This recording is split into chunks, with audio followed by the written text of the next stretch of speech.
Nathan Kinsella's story begins in the tumultuous landscape of Dublin during the early 2000s. Born into a society grappling with economic hardship and social unrest, Kinsella's early years were marked by the complexities of urban life in Ireland. His entry into the world of crime came through his association with the Real IRA, a splinter group that rejected the peace process and sought to continue the armed struggle against British rule. The Real IRA was known for its radical ideology and violent tactics, setting itself apart from other paramilitary groups by focusing on attacks against both the British state and those they deemed as collaborators. Kinsella, driven by a combination of ideological fervor and personal ambition, quickly aligned himself with this faction. His rise through the ranks was not without challenges.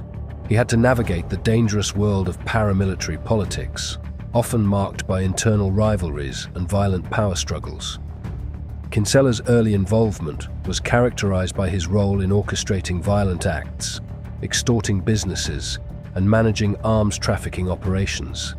His activities were not just a means of earning money, but were intertwined with a broader strategy to establish and maintain power within the organization. This period of his life laid the foundation for his later criminal enterprises and shaped his reputation as a ruthless and efficient operative.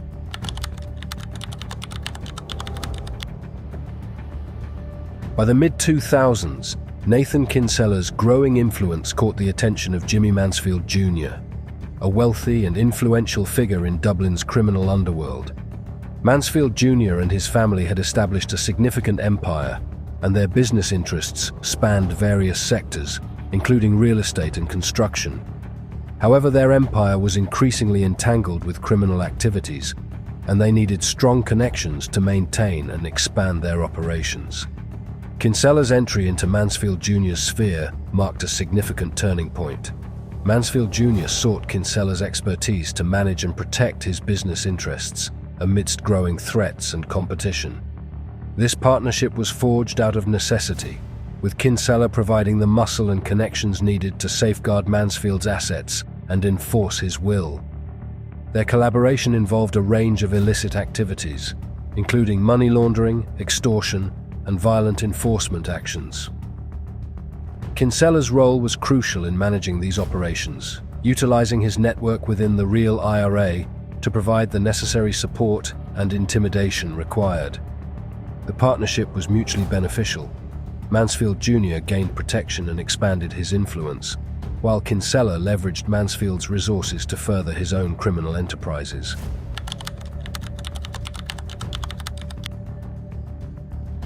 The death of Alan Ryan in 2012 was a watershed moment for Nathan Kinsella.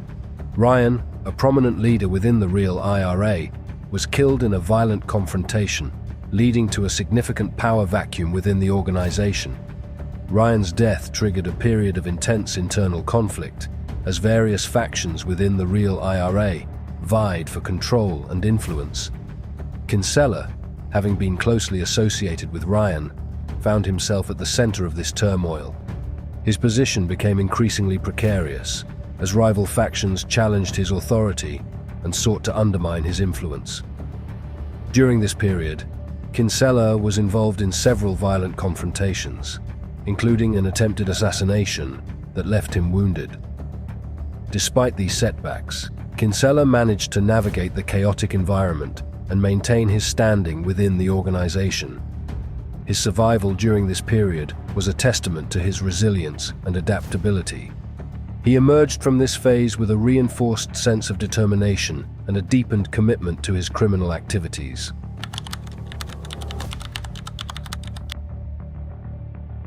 By 2018, Nathan Kinsella had secured a lavish residence in Black Rock, an affluent suburb of Dublin. This move represented a significant shift in his lifestyle and marked a new phase in his criminal career. The mansion, acquired through a complex arrangement involving a front builder named Jerry McGreevy, was emblematic of Kinsella's attempts to project an image of success and legitimacy. The Black Rock property was more than just a residence. It served as a central hub for Kinsella's ongoing criminal activities. The mansion's opulence was a stark contrast to the violent and chaotic world Kinsella had previously inhabited. it became a base for laundering money, coordinating criminal operations, and maintaining connections with other criminal elements. The choice of Black Rock, known for its affluent residents and prestigious reputation, was strategic. Kinsella aimed to distance himself from his past associations and present a veneer of respectability. However, the mansion quickly attracted attention from law enforcement and investigators, who were keenly aware of Kinsella's criminal background and the dubious nature of his financial dealings.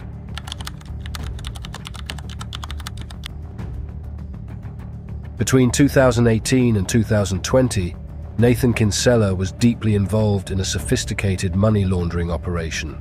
Over this 2-year period, approximately €230,000 flowed through various accounts under Kinsella's control. The operation was designed to obscure the origins of the money and integrate it into legitimate financial channels. Kinsella's involvement in the money laundering scheme was complex and involved multiple layers of transactions.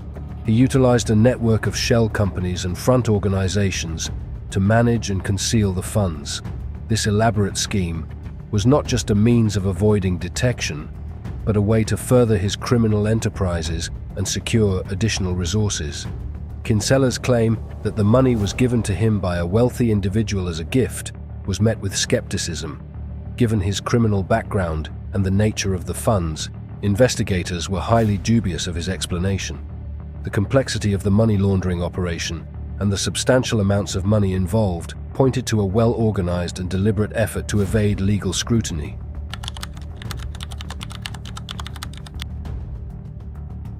As investigations into Kinsella's activities intensified, he found himself embroiled in a series of legal challenges. The charges against him included money laundering and failure to pay capital acquisitions tax, a serious financial crime that carried significant penalties.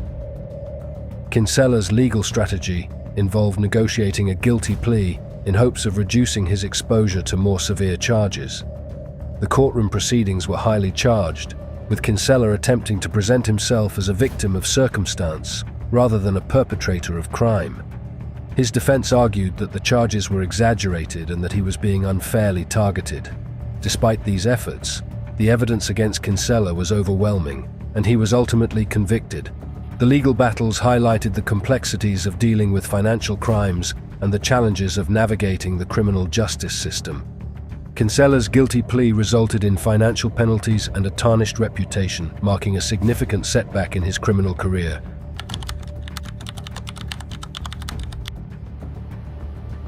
Nathan Kinsella's decline was marked by a series of personal and professional setbacks. The once prominent figure in Dublin's criminal world found himself facing the consequences of his actions. The Black Rock mansion, once a symbol of his success, became a reminder of his downfall. Kinsella's attempts to reinvent himself as a legitimate businessman were overshadowed by his criminal past.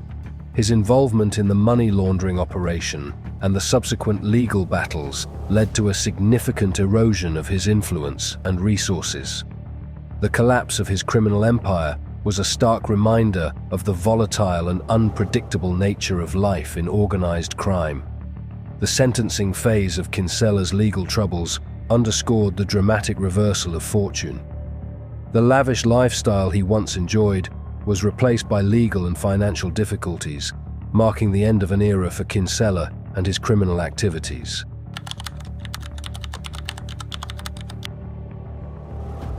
As the Kinahan-Hutch feud intensified, Kinsella's name resurfaced in connection with violent events. Eamon Cumberton, a hitman for the Kinahan cartel, was serving a life sentence for the murder of Michael Barr, a key figure in the feud. Barr's murder was part of a broader conflict that saw multiple killings linked to the Kinahan-Hutch rivalry. Cumberton, who was serving time in Portlaoise prison, had a vendetta against Kinsella. He accused Kinsella of attacking his mother's home on the night Barr was killed.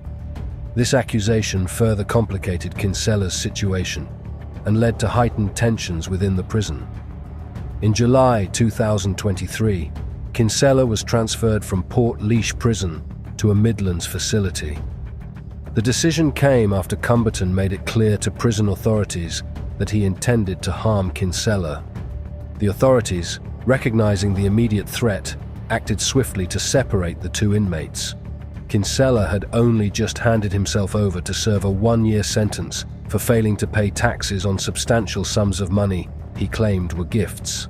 The move to the Midlands was a precautionary measure to ensure Kinsella's safety, reflecting the complex and dangerous nature of his criminal past. The transfer underscored the ongoing conflicts and vendettas that defined Kinsella's life, and highlighted the broader issues of violence and retribution within the criminal landscape.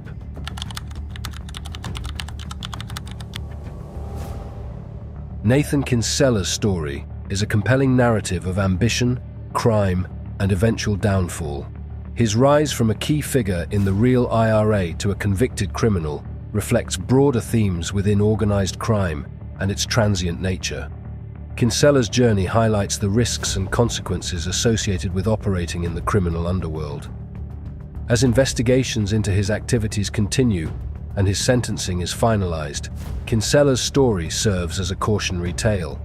His legacy, marked by both criminal success and ultimate failure, offers insights into the shifting dynamics of organized crime and the challenges faced by those who operate within its confines. The broader implications of his story reflect the ongoing evolution of criminal enterprises and the enduring impact of legal and financial accountability. That's it for today's video. Comment below what you think of this story, and I will see you on the next video.